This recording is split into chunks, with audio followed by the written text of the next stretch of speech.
ہم احمدی مسلمانوں کے لیے ہجرت کا مقصد دین کو آزادی سے قائم کرنا اور اپنی روحانی اور دینی حالت کو بہتر بنانا ہوتا ہے، لیکن یہ بھی حقیقت ہے کہ بعض لوگ جب وہ ہجرت کرتے ہیں تو اس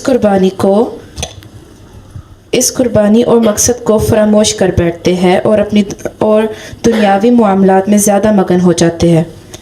پیارے حضور، رہنمائی فرمائے کہ اس بارے میں جماعت کو کیا کرنا چاہیے؟ ان کو ریئلائز کرواؤ، یہ تو لجنہ کا کام ہے نا، اور جماعت کا تربیت کا کام ہے۔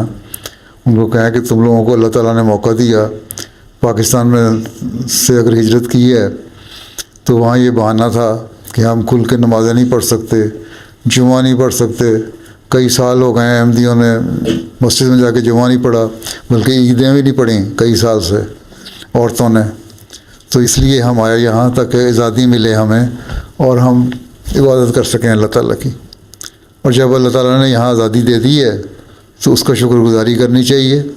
اور ایک صحیح اچھے انسان کو تو یہی چاہیے نا کہ جو اللہ تعالیٰ نے اس کو موقع دیا اور بچایا غلط چیزوں سے، اور یہاں موقع دیا کہ آ کے اپنے دین پر صحیح طور پر عمل کر سکیں، تو ہمیں یہ کوشش کرنی چاہیے کہ ہم اس پہ عمل کریں۔ اگر دنیا داری میں پڑ گئے تو پھر اللہ تعالیٰ کہتا ہے کہ ٹھیک ہے ایک حد تک تو میں تمہیں دیتا ہوں، لیکن پھر بعض دفعہ میں چھین بھی لیا کرتا ہوں۔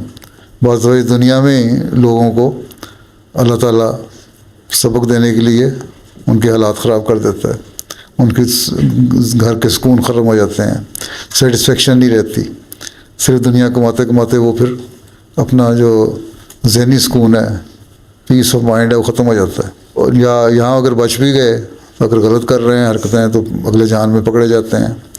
تو ان کو لجنہ کا تربیت کا کام ہے، پیار سے محبت سے سمجھاتے رہیں، جماعتی طور پر بھی لوگوں کو سمجھاتے رہنا چاہیے کہ ہمارا جو مقصد ہے وہ کیا ہے۔ ہم بڑے مقصد کے لیے آئے ہیں، اس نے پوچھا تھا نا کہ انسان کی زندگی کا مقصد کیا ہے، تو مقصد اللہ تعالیٰ نے جو بتایا ہے ہمیں ان کو بتاؤ کہ یہ مقصد ہماری زندگی کا ہے، اور اس سے سب سے زیادہ ہمیں عمل کرنے کی کوشش کرنی چاہیے۔ سمجھا ہی سکتے ہیں ہم، ڈنڈے تو نہیں مار سکتے، تو سمجھانا کام ہے، سمجھاتے رہنا چاہیے مستقل، اور پیار سے سمجھانا چاہیے لجنہ کو بھی، ناصرات کو بھی۔